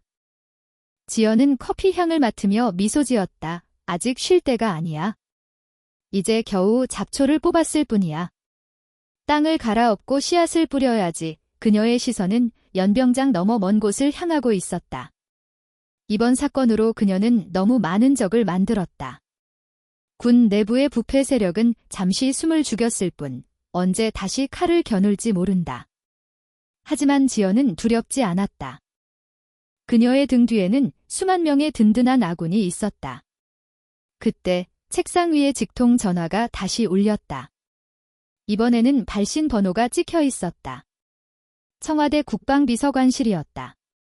지연은 잠시 전화기를 바라보다가 천천히 수화기를 들었다. 육군 중장 강지연입니다. 전화기 너머의 목소리는 정중했지만 내용은 심상치 않았다. 강 장군님, 대통령님께서 이번 사태를 주시하고 계십니다. 조만간 한번 뵙기를 원하십니다. 새로운 국면의 시작이었다. 야전 군단장을 넘어 거대한 소용돌이가 그녀를 기다리고 있었다. 지연은 수화기를 꽉 쥐었다. 언제든지 기다리고 있겠습니다. 그녀의 대답은 짧았지만 그 안에는 물러서지 않겠다는 결의가 담겨 있었다. 707의 전설, 강지연. 그녀의 전쟁은 이제 막 서막을 올렸을 뿐이었다. 국방비서관실의 호출은 예상 외의 안건이었다. 정치적인 압박이 들어올 것이라는 예상과 달리 군 내부는 강지연의 파격적인 행보를 두고 둘로 갈라져 있었다. 그녀를 영웅시하는 젊은 간부들과 그녀를 눈의 가시로 여기는 기득권 장성들. 호출의 결론은 간단했다. 능력을 증명하라. 단순히 병사들의 인기를 얻는 쇼맨십이 아니라 실제 전투 지휘관으로서의 능력을 입증하라는 것이었다. 육군본부는 예정에 없던 군단급 쌍방기동 훈련을 지시했다. 상대는 육군 내에서 가장 보수적이고 전력이 강하기로 소문난 제3군단. 지휘관은 강지연의 임관 선배이자 육사 출신 엘리트 코스를 밟아온 마석철 중장이었다. 훈련 장소는 강원도 인제와 포천을 잇는 산악지대. 훈련 개시 이틀째. 상황은 강지연의 군단에 절대적으로 불리하게 돌아가고 있었다. 사령부 작전 상황실. 거대한 지도판 위에는 붉은색 표식이 아군 진영을 깊숙이 파고들고 있었다. 상황 보고해 지연이 팔짱을 낀 채 지도판을 노려보며 말했다. 작전 참모가 울상인 얼굴로 보고했다. 마석철 중장의 3군단이 통신망을 교란하고 있습니다. 우리 측 예하부대와 통신이 두절된 지 간째입니다. 게다가 복거로 길목마다 적군이 매복하고 있어 식량과 유류 보급이 완전히 끊겼습니다. 이대로라면 6시간 안에 전멸 판정을 받게 됩니다. 지연의 눈이 가늘어졌다. 통신 교란과 복거로 차단. 교과서적인 전술이었지만 상대의 움직임이 너무나 빨랐다. 마치 우리 측의 이동 경로를 훤히 꿰뚫고 있는 듯 했다. 이상하군. 우리가 예비 복귀로로 설정한 산악도로는 지도에도 없는 길이야. 그런데 그곳에 정확히 매복이 있었다고? 그게 내부 첩보에 의하면 마석철 중장 측에서 사설 드론 업체를 고용해 미리 지형 정찰을 했다는 소문이 있습니다. 드론. 훈련 규정 위반이야. 외부 민간 자산을 훈련에 끌어들이는 건 반칙이지. 지연이 허두음을 터뜨렸다. 마석철. 그는 이기기 위해서라면 수단과 방법을 가리지 않는 위인이었다. 아마도 강지연이라는 굴러온 돌이 박힌 돌을 빼내는 꼴을 못 봐주겠다는 심산일 것이다. 참모들이 우왕좌왕했다. 통신이 안 되니 예하부대에 명령을 내릴 수도 없었고 보급이 끊겼으니 병사들은 지쳐갈 것이 뻔했다. 전형적인 패배의 시나리오였다. 하지만 지연은 침착했다. 그녀는 쓰고 있던 정모를 벗어 책상 위에 올려두었다. 작전 참모. 자네가 여기서 지휘를 맡아 방어태세로 전환하고 최대한 시간을 끌어. 예. 군단장님은 어디 가십니까? 지연은 의자에 걸어두었던 전술조끼를 착용했다. 그리고 책상 서랍에서 검은색 가죽 장갑을 꺼내 꼈다. 통신이 안 되면 직접 가서 말하면 되고 길이 막혔으면 뚫으면 되지. 내가 직접 나간다. 군단장님이 직접이요? 위험합니다. 판정관들에게 발각되면 지휘관 사망으로 간주될 수도 있습니다. 걱정 마. 내 목을 따려면 저쪽도 군단장급은 나와야 할 테니까. 707 시절 나는 통신 장비 따위는 믿지 않았어. 오직 내 발과 간만 믿었지. 지연은 최정예 수색대원 5명만을 대동하고 사령부 벙커를 빠져나왔다. 어둠이 짙게 깔린 산속. 그녀는 군용 차량 대신 산악용 바이크를 선택했다. 목표는 적의 통신 교란 차량이다. 위치는 35고지 능선 뒤쪽. 놈들은 우리가 꼼짝없이 벙커에 박혀 있을 거라고 생각할 거야. 그 방심을 찌른다. 지연과 수색대는 어둠을 틈타 험준한 산길을 질주했다. 나무와 바위 사이를 아슬아슬하게 스쳐 지나가는 솜씨는 서커스에 가까웠다. 35고지 인근. 지연은 바이크를 숲속에 숨기고 도보로 이동했다. 숨소리조차 죽인 침투. 나뭇가지 하나 밟지 않는 그녀의 움직임에 수색대원들조차 혀를 내둘렀다. 예상대로였다. 능선 너머 은밀한 곳에 마석철 군단의 특수통신 차량이 숨어 있었다. 주변에는 경계병들이 서성이고 있었지만 승기를 잡았다는 생각에 경계가 느슨해져 있었다. 녀석들은 컵라면을 먹으며 킬킬거리고 있었다. 야, 강지연 그 여자 별거 아니더라? 통신 좀 끊었다고 아무것도 못하잖아. 그러게 말이다. 여자가 군단장은 무슨? 집에 가서 밥이나 하지. 숨어서 듣고 있던 수색대장의 얼굴이 붉어졌다. 당장이라도 뛰쳐나가고 싶어 했다. 하지만 지연은 손을 들어 그를 제지했다. 그녀의 눈빛은 차분했지만 그 깊은 곳에서는 푸른 불꽃이 일렁이고 있었다. 각자 위치로. 신호하면 제압한다. 총은 쓰지 않는다. 맨손으로 소리 없이 재운다. 지연이 손가락을 3개 폈다. 2, 1. 팟. 어둠 속에서 5개의 그림자가 튀어나갔다. 지연은 가장 먼저 통신 차량 앞을 지키던 경계병의 뒤를 덮쳤다. 경계병이 소리를 지를 새도 없이 지연의 팔이 그의 목을 감았다. 완벽한 초크. 병사는 몇 초 만에 기절하여 바닥으로 허물어졌다. 동시에 수색대원들도 나머지 경계병들을 순식간에 제압했다. 지연은 통신 차량 문을 벌컥 열었다. 안에서 헤드셋을 끼고 낄낄거리던 통신 장교가 깜짝 놀라 뒤를 돌아보았다. 누구? 헉. 강지연 중장님, 통신장교는 자신의 눈을 의심했다. 적의 군단장이 그것도 최전방도 아닌 적진 깊숙한 후방에 나타나다니. 이건 말도 안 되는 일이었다. 자네들이 쓰는 그 주파수, 불법 감청 장비지. 민간 주파수 대여까지 끌어다 쓰는 건 반칙인데 말이야. 지연은 장교가 차고 있던 헤드셋을 벗겨내고 통신장비의 전원을 꺼버렸다. 게임 오버다. 마석철 중장에게 전해. 반칙을 쓰려면 들키지나 말라고. 그때 무전기 너머로 다급한 목소리가 들려왔다. 마석철 중장이었다. 얘야, 통신반. 왜 갑자기 교란이 멈췄어? 강지연 부대 통신이 복구됐다는 보고가 들어오자나 지연은 통신장교의 마이크를 집어들었다. 마석철 선배님, 접니다.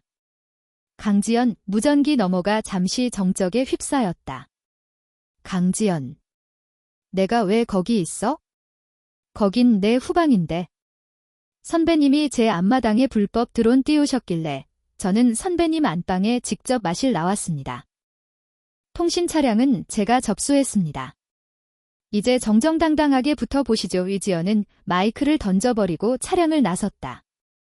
통신 교란이 사라지자 지연의 군단 지휘망이 순식간에 복구되었다. 전 병력, 반격 개시. 적은 지금 당황하고 있다. 복귀로에 매복한 적의 위치 잡혀 전송한다. 포하 선제 제압해 이지연의 목소리가 전 예하부대에 생생하게 전달되었다. 군단장이 직접 적진을 침투해 통신망을 뚫었다는 소식은 병사들의 사기에 불을 질렀다. 군단장님이 적진을 뚫으셨다. 밀어붙여 전세는 순식간에 역전되었다. 당황한 마석철의 군단은 우왕좌왕하다가 각계 격파당했다. 날이 밝았을 때 승리의 깃발은 강지연의 벙커 위에 꽂혀 있었다. 훈련 종료 후 강평장. 마석철 중장은 붉어진 얼굴로 식겁하고 있었다. 이건 무효야. 군단장이 지휘소를 이탈해서 단독 행동을 하는 게 어디 있어. 판정관들이 난감해하며 서로 눈치를 보았다. 그때 지연이 흑투성이가 된 전투복을 털며 앞으로 나섰다. 전쟁의 무효가 어디 있습니까? 적이 내 목을 조르는데 장군이 앉아서 죽음을 기다리는 게 지휘관입니까? 그리고 선배님 이지연은 마석철의 가슴팍에 꽂힌 불법 감청 장비 사용. 증거 사진을 내밀었다. 이거 국방부에 보고하면 선배님 별 하나 떨어지실 텐데. 제가 이번엔 그냥 넘어가 드리겠습니다. 후배로서의 마지막 예우입니다. 마석철은 입을 다물었다. 명백한 증거 앞에서는 할 말이 없었다. 그는 분을 사기며 고개를 돌렸다. 주변에 있던 타부대 지휘관들과 병사들이 지연을 경외심 어린 눈빛으로 바라보았다. 그녀는 책상물림 장군이 아니었다. 진짜였다. 전장의 판도를 뒤집는 늑대. 그것이 강지연의 새로운 별명이 되었다. 하지만 승리의 기쁨을 만끽할 새도 없이 진짜 위기는 자연의 분노와 함께 찾아왔다. 훈련의 열기가 채 식기도 전인 그날 오후, 포천 일대의 건조주의보가 발령된 가운데 강풍을 타고 매캐한 냄새가 군단 사령부까지 날아들었다. 군단장님. 급한 상황입니다. 훈련장 인근 백운산 자락에서 대형 산불이 발생했습니다. 상황실 모니터에는 거친 화마가 산등성이를 집어삼키는 영상이 실시간으로 중계되고 있었다. 강풍을 타고 불길은 걷잡을 수 없이 번져나가고 있었다. 문제는 그 불길이 향하는 곳에 민가가 밀집해 있다는 것이었다. 소방 헬기는 강풍 때문에 이륙이 불가능하다고 합니다. 지상 진화 인력만으로는 역부족입니다. 불길이 너무 거셉니다. 지연은 지체하지 않았다. 전 병력, 산불 진압 작전에 투입한다. 훈련용 장비 해제하고 등짐 펌프와 괭이 챙겨. 작전명은 국민보호다. 병사들은 지쳐 있었다. 며칠간의 고된 훈련으로 몸이 천근만근이었다. 하지만 군단장의 명령에 그들은 다시 군화를 조였다. 강지연이 이끄는 부대였기 때문이다. 현장은 아비규환이었다. 검은 연기가 하늘을 뒤덮어 대낮인데도 밤처럼 어두웠다. 뜨거운 열기가 피부를 태울 듯이 덮쳐왔다. 겁먹지 마라. 바람을 등지고 방어선을 구축한다. 민가 쪽으로 불이 넘어오지 못하게 저지선을 만들어 지연은 마스크 하나에 의지한 채 맨 앞에서 불길과 맞섰다. 그녀가 직접 괭이를 들고 낙엽을 긁어내며 방화선을 만들자 병사들도 용기를 내어 불 속으로 뛰어들었다. 그때였다. 마을 이장이 울부짖으며 달려왔다. 장군님. 장군님. 저기 산중턱에 외딴 집이 하나 있는데 거기에 거동이 불편한 할머니가 혼자 계십니다. 아직 대피를 못하셨어요. 이장이 가리킨 곳은 이미 불길에 포위되어 고립된 지역이었다. 소방대원들조차 진입을 포기한 위험 지역이었다. 제가 갑니다. 군단장님, 안 됩니다. 지금 들어가면 못 나옵니다. 부관과 참모들이 필사적으로 말렸다. 지연은 그들의 손을 뿌리쳤다. 국민이 저 안에 있다. 군인이 국민을 포기하면 그게 군대인가? 지연은 물에 흠뻑 적신 담요를 뒤집어 쓰고 불길 속으로 뛰어들었다. 뜨거운 열기가 폐부 깊숙이 들어왔다.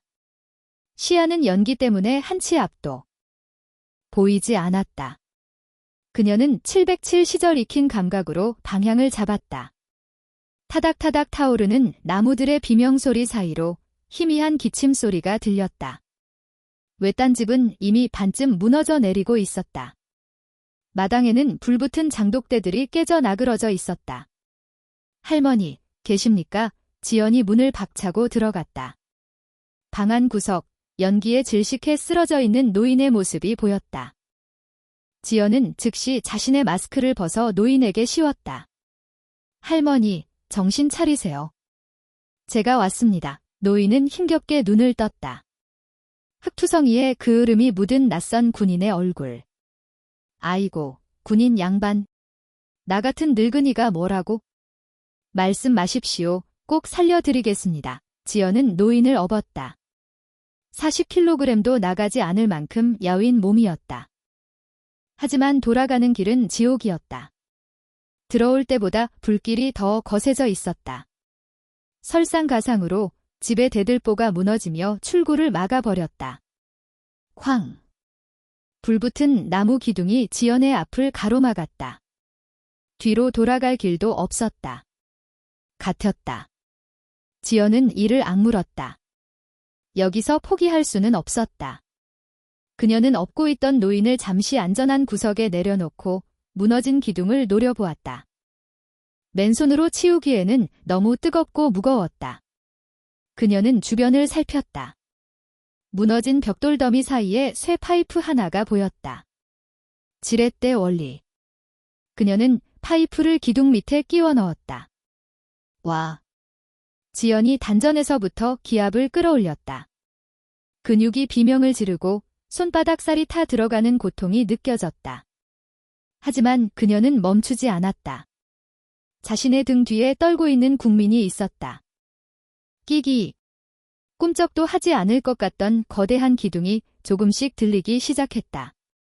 지금입니다. 할머니, 기어서 나가세요. 노인이 눈물을 흘리며 틈새로 기어나갔다. 지연도 그 뒤를 따라 빠져나오는 순간 화! 하고 집이 완전히 무너져 내렸다. 간발의 차이였다. 집 밖으로 나오자 멀리서 병사들이 물을 뿌리며 길을 만들고 있는 모습이 보였다. 군단장님이다. 군단장님이 살아계신다. 병사들이 환호하며 달려왔다. 지연은 노인을 부축하여 안전지대로 내려왔다. 그녀의 군복은 불에 그을려 넉마가 되어 있었고 얼굴과 손은 화상으로 붉게 부어올랐다. 노인은 구급차에 실려가면서 지연의 손을 놓지 않았다. 꼬깃꼬깃한 주머니에서 꺼낸 것은 그을린 사탕 하나였다. 고맙. 정말 고맙. 이 은혜를 어떻게 갚아? 지연은 그 사탕을 받아들고 환하게 웃었다. 건강하게 오래 사시는 게 은혜 갚는 겁니다. 어르신, 산불은 다음날 아침이 되어서야 완전히 진화되었다.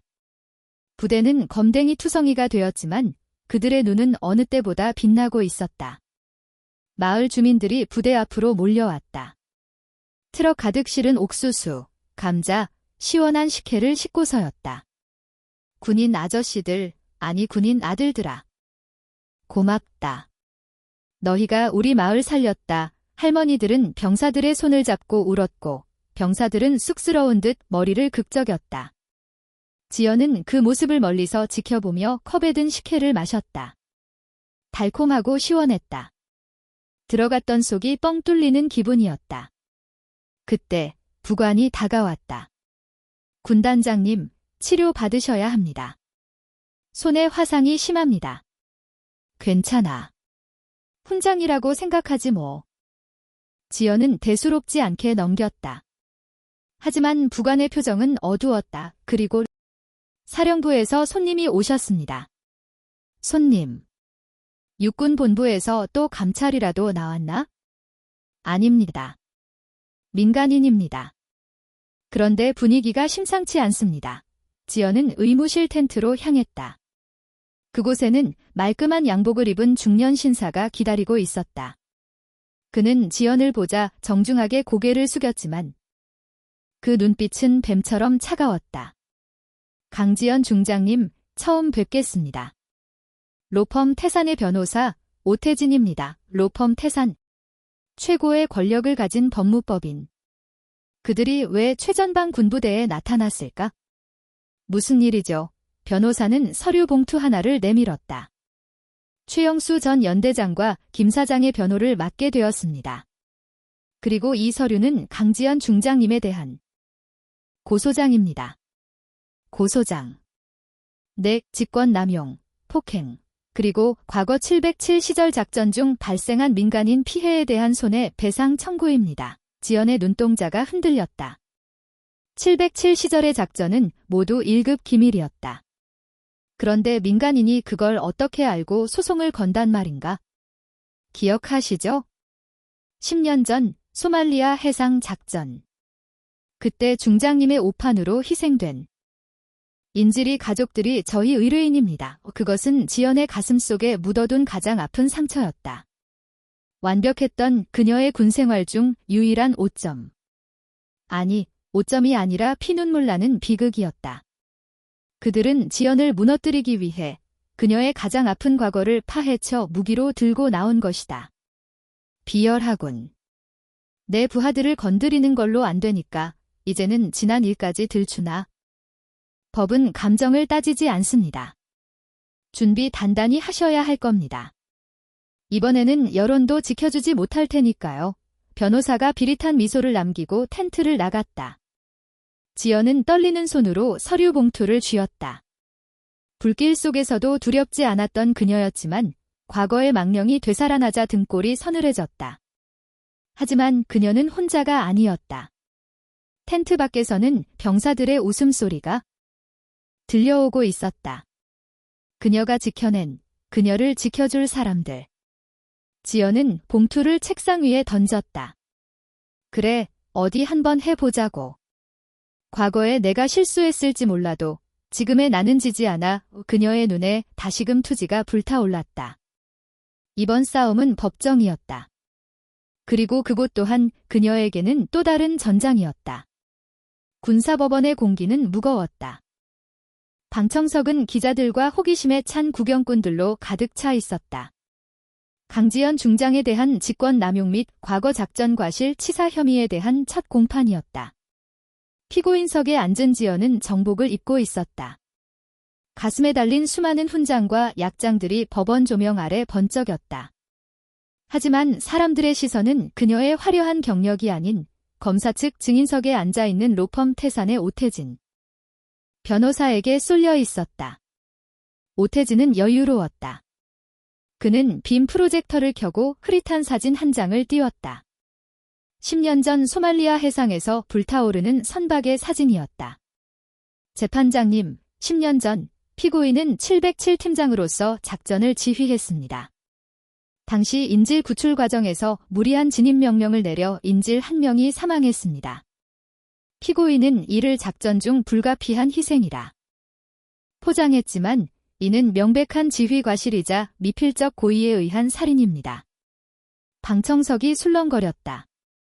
기자들이 노트북 자판을 두드리는 소리가 소나기처럼 들렸다. 그리고 지금 피고인은 그 폭력적인 성향을 버리지 못하고 무고한 사업가와 부하 장교들을 감금하고 폭행했습니다. 이것이 과연 우연일까요? 피고인은 영웅이 아닙니다. 계급장 뒤에 숨은 통제불능의 폭군일 뿐입니다. 오태진의 변론은 치밀했다. 그는 최영수와 김 사장이 저지른 비리는 쏙 빼놓고 지연이 행사한 무력과 강압적인 태도만을 부각했다. 여론은 이미 지연에게 등을 돌리고 있었다. 판사가 지연을 바라보았다. 피고인, 할 말 있습니까? 지연은 천천히 자리에서 일어났다. 그녀의 표정은 동요 없이 차분했다. 변호인의 말대로 10년 전 제 부대원들과 저는 인지를 완벽하게 구해내지 못했습니다. 그 점은 제 평생의 짐이자 죄책감입니다. 인정하는 겁니까? 오태진이 기세등등하게 물었다.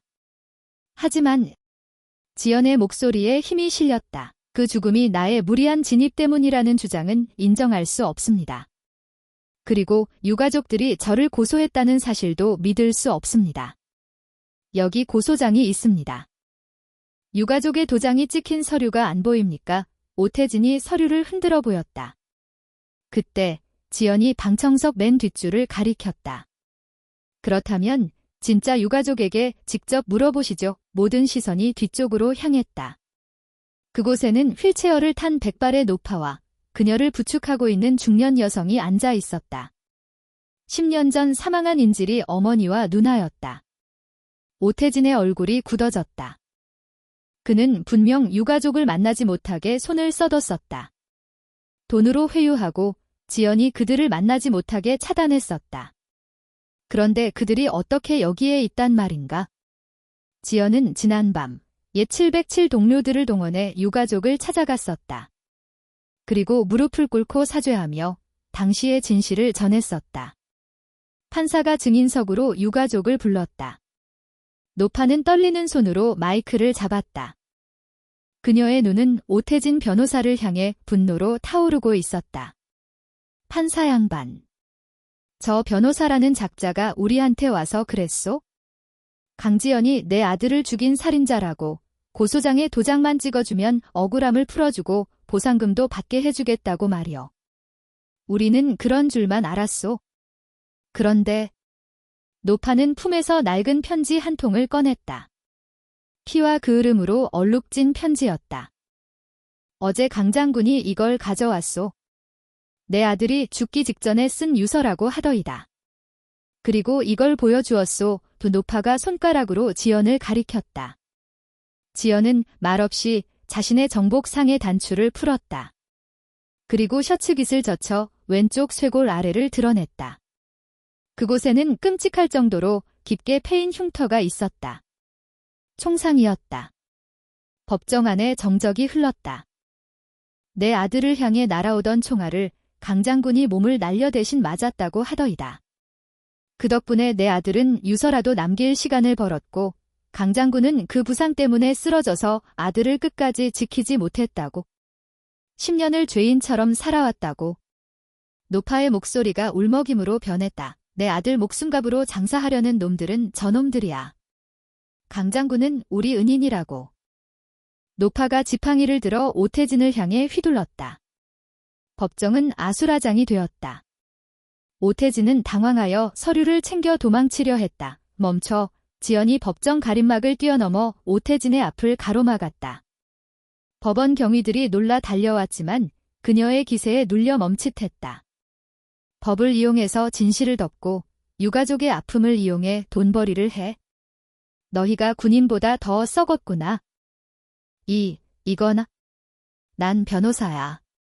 법정 모독죄로. 법정 모독? 신성한 법정에서 위증을 교사하고 사기를 친 건 너야? 오태진, 너를 위증교사 및 사문서 위조 혐의로 긴급 체포를 건의한다. 방청석에 앉아있던 헌병대 수사관들이 기다렸다는 듯이 일어났다. 지연은 이미 재판 전에 모든 증거를 수집해 헌병대와 공조하고 있었던 것이다. 수갑이 오태진의 손목에 채워졌다. 그는 끌려나가면서도 악을 썼다. 이건 함정이야. 두고 봐. 태산이 가만히 있지 않을 거야. 하지만 그의 외침은 공허했다.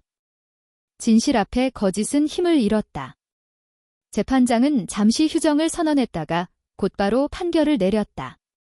피고인 강지연에 대한 모든 공소 사실은 기각한다.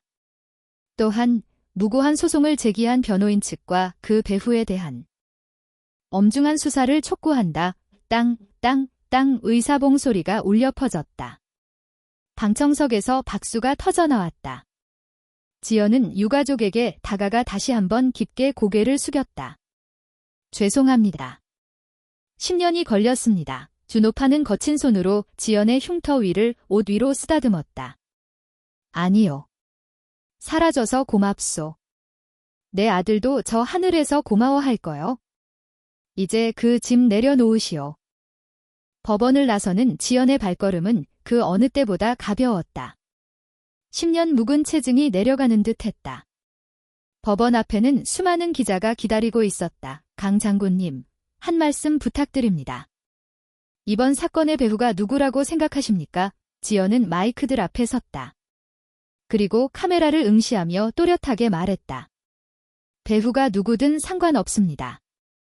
정의는 반드시 승리합니다. 그리고 제 부하들을 건드리는 자들은 그게 누구든 끝까지 쫓아가 응징할 것입니다. 군인은 국민과 부하를 지키기 위해 존재합니다. 저는 제 자리로 돌아가겠습니다. 그녀는 준비된 차량에 오르지 않았다. 대신 멀리서 그녀를 기다리고 있는 낡은 지프 한 대를 향해 걸어갔다. 그 지프 앞에는 김대위와 정복을 입은 병사들이 도열해 있었다. 충성. 군단장님 모시러 왔습니다. 병사들의 눈은 눈물로 젖어 있었다. 자신들의 지휘관이 누명을 벗고 돌아왔다는 사실에 감격한 것이다. 가자, 집으로. 지연은 병사들이 열어주는 문을 통해 차에 올랐다. 차는 포천을 향해 달리기 시작했다. 해가 저물어가는 붉은 노을 속으로 전설의 귀환을 알리는 엔진 소리가 우렁차게 울렸다. 하지만 아직 해결되지 않은 것이 있었다. 법적인 공방은 끝났지만 부대 내에 남아있는 최영수와 김 사장의 잔재들, 그리고 무너진 기강을 바로 세우는 일, 지연은 차창 밖을 보며 주먹을 쥐었다. 이제 진짜 청소를 시작하지. 그녀의 눈빛은 법정에 들어설 때보다 더 날카롭게 빛나고 있었다. 군단 사령부로 돌아오는 길, 지연은 뜻밖의 광경을 목격했다. 위병소 입구에서부터 연병장까지 수천 개의 촛불이 길을 밝히고 있었다. 이게 다 뭐지? 운전병이 코를 훌쩍이며 대답했다. 병사들입니다. 군단장님 오실 때까지 기다리겠다고 저녁 점호도 미루고 다들 나와 있습니다. 차가 정문을 통과하자 함성이 터져나왔다. 군단장님 환영합니다. 사랑합니다. 수천 명의 병사가 촛불을 든 채 양옆으로 도열해 있었다. 누가 시키지도 않았다. 그들은 스스로 나와 자신들의 어머니이자 대장을 맞이하고 있었다. 지연의 눈시울이 뜨거워졌다. 707 시절 숱한 사선을 넘으면서도 흘리지 않았던 눈물이었다. 지연은 차에서 내렸다. 그녀는 레드카페트 대신 흙바닥을 걸었다. 병사들의 얼굴 하나하나를 눈에 담으며 걸었다. 연병장 중앙 단상에는 구속 수사를 받다가 보석으로 풀려날 뻔했다가 오태진 변호사의 구속으로 다시 수감된 최영수와 김 사장의 처분 결과가 붙어 있었다.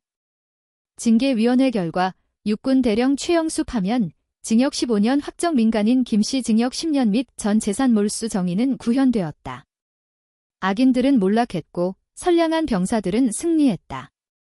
지연이 단상에 올랐다. 마이크가 필요 없었다.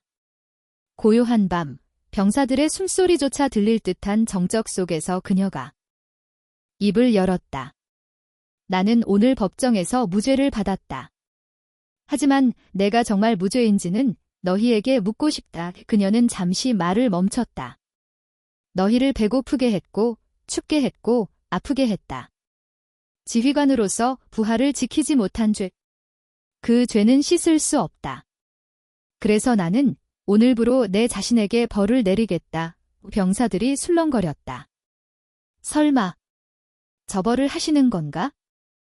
불안감이 감돌았다. 나는 앞으로 내 임기가 끝나는 날까지 관사가 아닌 병영생활관에서 너희와 함께 자고 먹겠다. 너희가 춥다면 나도 추울 것이고 너희가 배고프다면 나도 굶을 것이다. 이것이 내 버티자 너희에 대한 약속이다. 와. 안도와 환호의 함성이 터졌다. 역시 강지연이었다. 그녀다운 벌이었다.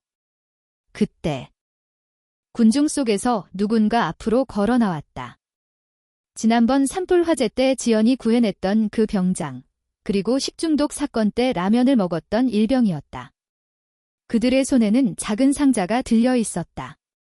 군단장님, 저희가 돈을 모아서 작은 선물을 준비했습니다. 위 병장이 떨리는 손으로 상자를 내밀었다. 비싼 명품도 화려한 기념패도 아니었다.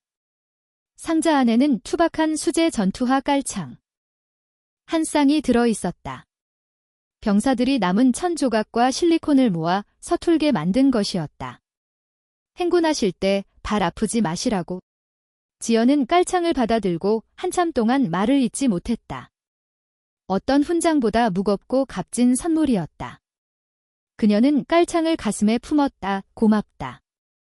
내 평생 신어본 것 중 가장 편한 신발이 되겠구나. 그날 밤 부대 회식은 거창했다. 횡령했던 예산을 환수하여 마련한 특식이었다. 삼겹살 냄새가 진동하고 웃음소리가 밤하늘을 채웠다. 지연은 간부 식당이 아닌 병사들 틈에 앉아 고기를 구웠다. 군단장님, 태우셨잖아요. 어허, 이 녀석이 탄 게 몸에 좋은 거야? 수증기가 소화를 도와준다. 거짓말하지 마십시오. 지난번에 행군 때는 안 힘든 척하시더니. 다리 후들거리는 거 다 봤습니다. 병사들이 농담을 던질 정도로 그녀는 가까운 존재가 되어 있었다. 계급장은 권위가 아니라 책임의 무게라는 것을 그녀는 몸소 보여주었다. 시간은 흘러 계절이 바뀌었다. 포천의 산에도 봄이 왔다. 진달래가 피고 얼었던 개천물이 녹아 흘렀다. 강지연 중장은 부대 뒷산 정상에 올랐다. 그녀의 옆에는 새로 부임한 대대장과 연대장이 서 있었다. 그들은 과거의 악습을 타파하고 지연의 지휘 철학을 따르는 유능한 장교들이었다. 보이나 지연이 산 아래 펼쳐진 부대 전경을 가리켰다. 연병장에서는 병사들이 축구를 하고 있었고 정비고에서는 전차들이 힘차게 엔진을 돌리고 있었다. 활기가 넘치는 살아있는 군대의 모습이었다. 네, 보입니다. 정말 많이 변했습니다. 아니, 지켜야 할 것이 생겼으니까? 억지로 끌려온 곳이 아니라 내 전우와 내 가족이 있는 소중한 곳이라는 믿음. 그게 진짜 전투력이다. 지연은 쓰고 있던 베레모를 고쳐 썼다. 707 시절부터 함께해온 빛바랜 베레모. 이제는 그 위에 빛나는 별 계급장이 부끄럽지 않았다. 가자. 애들 축구 시합하는데 심판 봐주기로 했다. 편파 판정하면 영창 보낸다고 협박하더군. 의지연이 호탕하게 웃으며 산을 내려갔다. 그녀의 뒷모습은 거대한 장군이라기보다는 든든한 어머니 혹은 큰 누나 같았다. 산 아래에서 병사들의 환호성이 들려왔다. 군단장님, 빨리 오십시오. 킥오프합니다. 강지연은 달리기 시작했다. 흙먼지가 일었지만 더 이상 고통스럽지 않았다. 그녀가 밟는 땅은 단단했고 그녀와 함께 달리는 병사들의 발소리는 힘찼다. 포천의 산자락, 그곳에 진정한 군인이 서 있었다. 별은 하늘에만 떠 있는 것이 아니었다. 병사들의 땀방울 속에, 그리고 그들과 함께 호흡하는 강지연의 가슴 속에 가장 밝게 빛나고 있었다.